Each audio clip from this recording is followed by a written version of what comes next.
Good evening. You're watching the Sultan of Oman Television English News. First, the headlines.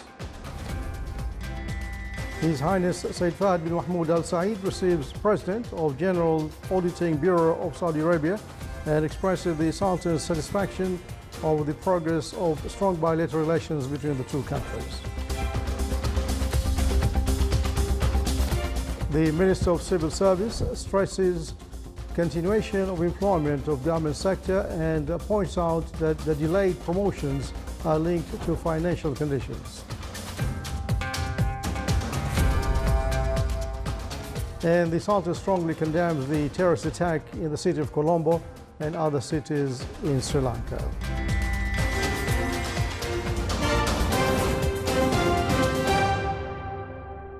Those are the headlines, and now the news in detail. His Highness Said Fahd bin Mahmoud Al Saeed, Deputy Prime Minister for the Council of Ministers, received His Excellency Dr. Hussam bin Abdul Muhsin Al Anqari, President of the General Auditing Bureau of the Kingdom of Saudi Arabia, who conveyed greetings of the custodian of the two holy mosques, King Salman bin Abdul Aziz Al Saud of the Kingdom of Saudi Arabia, to His Majesty Sultan Qaboos. After Said Fahd welcomed the guests, he expressed the Sultan's satisfaction over the progress of the strong bilateral relations between the two brotherly countries, thanks to the care accorded to such relations by the leadership of both countries.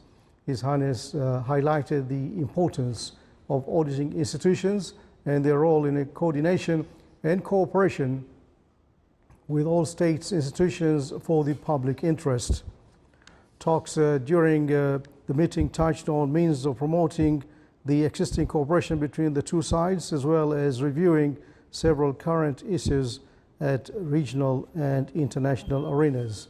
On his turn, His Excellency the President of the General Auditing Bureau expressed his gratitude of his visit and the good opportunity to provide views of Oman experience in areas of financial and administrative audit. He commended the comprehensive progress being witnessed by the Sultan in many spheres. He stressed the importance of the talks he conducted, within the framework of cementing ties of fruitful cooperation between the two countries. Said Fahd asked the guests to convey greetings of His Majesty Sultan Qaboos, along with His Majesty's best wishes of permanent success and the custodian of the two holy mosques and the brotherly Saudi people for the progress and growth. The meeting was attended by Sheikh Nasser bin Hilal Al Mauli, Chairman of the State Financial and Administrative Audit Institution, and His Excellency Eid bin Mohammed Al Thaqafi, Ambassador of the Kingdom of Saudi Arabia to the Sultans. Discussing aspects of cooperation in audit work between the Sultan and the Kingdom of Saudi Arabia topped the meeting of His Excellency Nasser bin Hilal Al Mauli, Chairman of the State Audit Institutions, with His Excellency Dr. Hussam Abdul Muhsin Anqari, Chairman of the General Auditing Bureau of Saudi Arabia. The meeting included discussing the audit practices, applying professional standards issued by the international organizations, and preparing international manuals to achieve efficiency in administration of audit tasks, in addition to review the following mechanism in public employment efficiencies according to the framework issued by the initiative of developing abilities affiliated to the International Organization of Supreme Audit Institutions. The meeting also included visual shows on a number of topics related to state audit institution, implementing its specialization and achieving goals.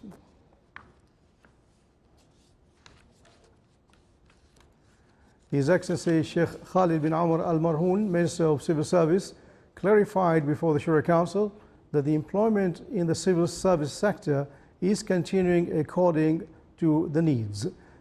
He also added that the postponement of promotions came due to the financial conditions that the Sultan underwent, such as the fluctuation in the oil prices. The Shura Council members also discussed with the Minister the significance of reconsidering the pension of the retirees, in addition of matters related to early retirement and resignations.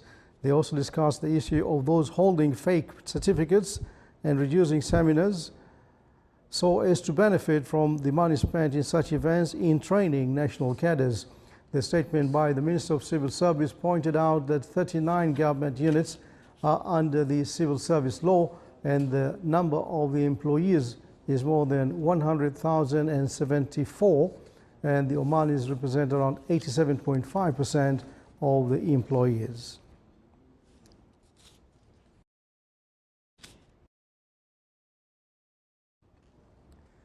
The Sultan strongly condemned the terrorist attacks in the city of Colombo and other cities in Sri Lanka that targeted churches and a number of hotels, resulted in the death of hundreds of innocent people and the injury of others. A statement issued by the Minister of Foreign Affairs affirmed the Sultan's firm stance and deep fraternal solidarity with Sri Lanka towards violence and all acts of terrorism, expressing its deep condolences and sincere sympathy to families of the victims and wishing the injured a speedy recovery.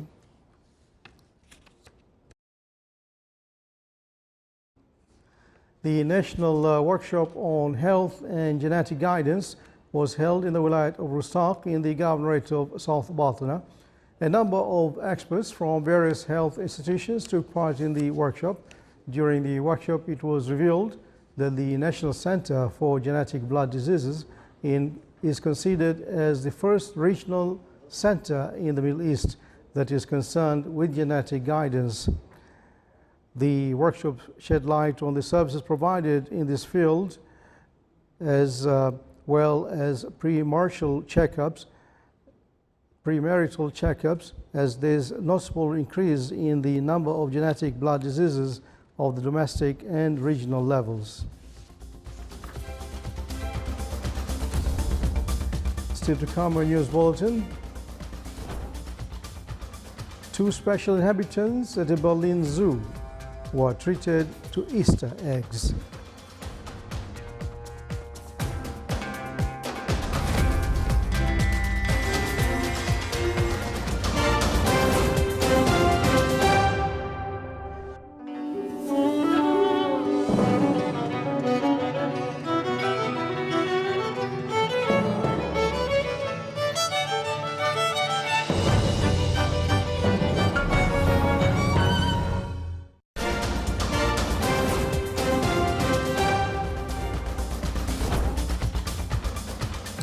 Welcome back to the news from the Sultanate of Oman television.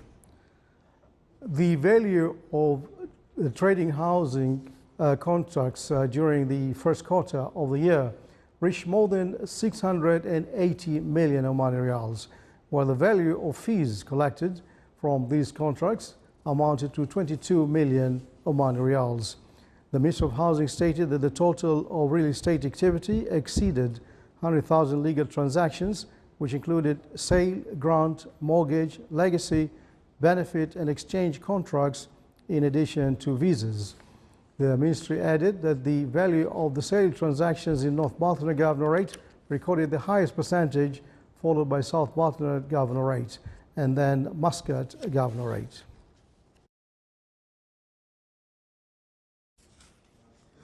The Public Authority for Small and Medium Enterprise Development, RIADA, and Oman Telecommunications Company, Omantel, signed a memorandum of understanding to provide an all-in-one package solution to business owners holding RIADA card. More details in the following report by Saleh bin Khalfan al-Rahbi.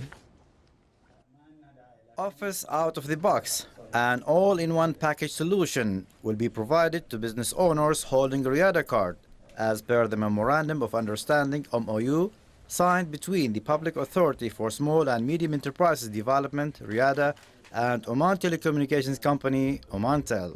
We are very pleased here that we are signing this agreement with Omantel to support the SMEs in Oman.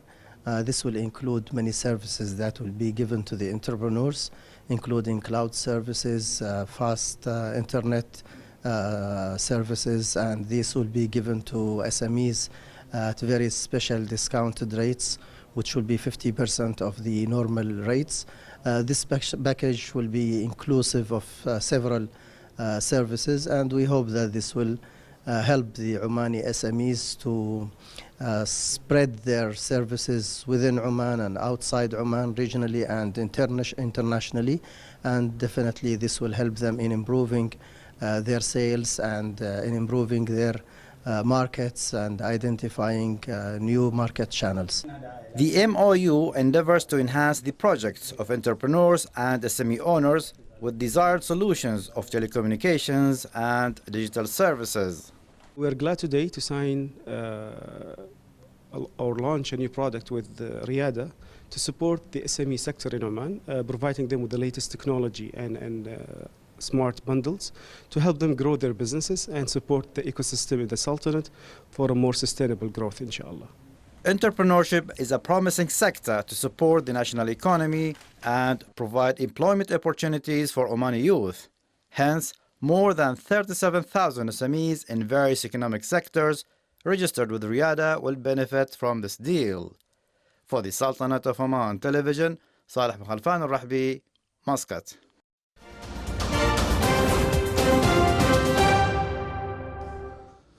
Egyptian voters are casting their ballots in the second of 3 days of voting on constitutional amendments that would allow President Abdel Fattah al-Sisi to stay in power for 8 years after his current term ends in 2022. Egyptian pro-government media have been urging a yes vote in a national referendum that would extend al-Sisi's term to 2030. Polls are reopened this morning and voting will continue through Monday to allow maximum turnout, which the government hopes will lend the referendum legitimacy. Election officials say results are expected within a week. Opposition parties have called on voters to reject the changes blasted by critics as a major step back to authorization.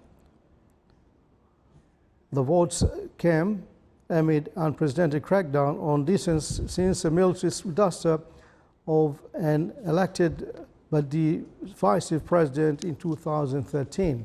Al-Sisi came to power in 2014 and was re-elected for the second four-year term last year.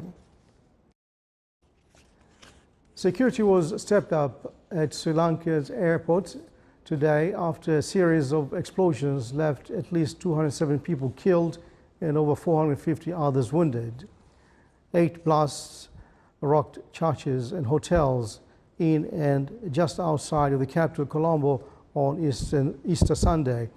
It was worst violence to hit the South Asian country since the civil war ended a decade ago. 7 people were arrested and 3 police officers were killed during a security forces raid in a house in the Sri Lankan capital several hours after the rush of attacks, some of which officials said were suicide bombs. The government imposed a nationwide curfew from 1800 hours to 0600 hours local time until further notice. Sri Lankan Airlines told passengers booked on flights out of the country that they would be able to fly despite the curfew. They say travelers on all airlines operating out of Colombo Airport could access by showing tickets and passports at checkpoints.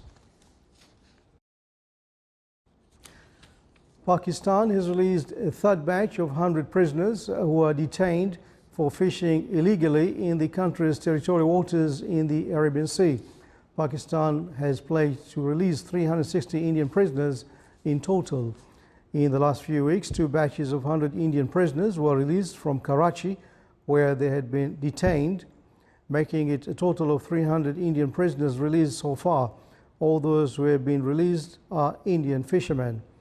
The head of the Adthi Foundation, a social welfare program, said 100 prisoners would travel by train under police guard to the eastern city of Lahore before being handed over to Indian authorities at the Wagah-Tari border crossing tomorrow.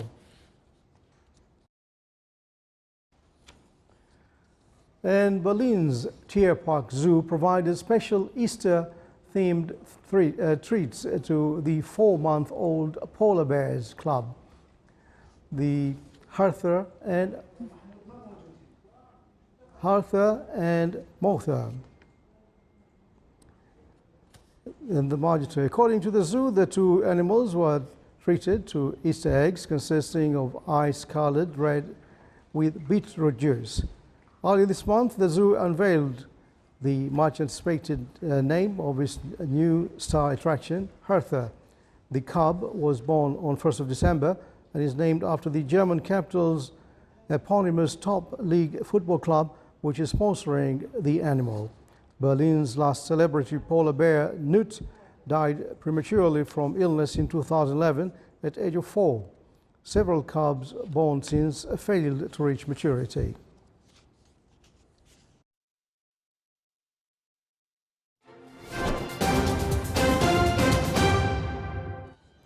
And now for the general forecast around the Sultanate.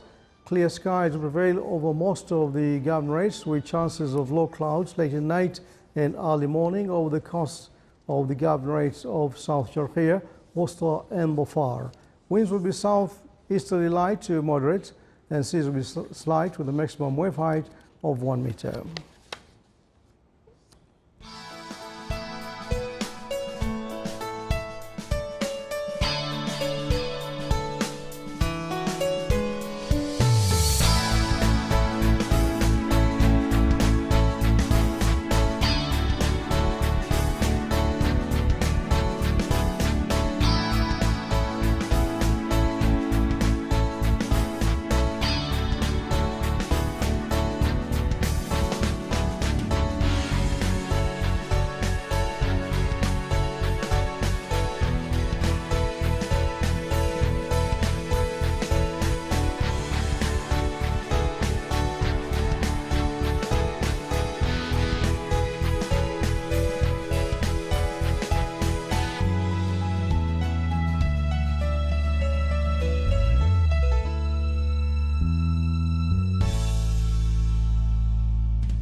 This is the Sultan of Oman Television. Before tonight's bulletin, here are the main points once again.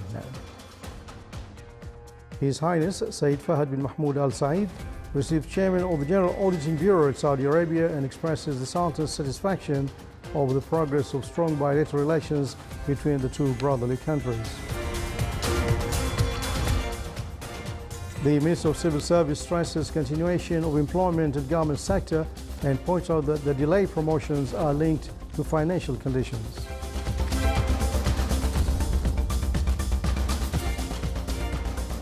And the Sultan strongly condemns the terrorist attack in the city of Colombo and other cities in Sri Lanka.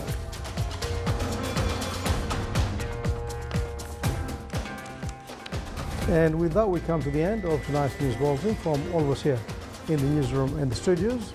Thanks for watching. Good night.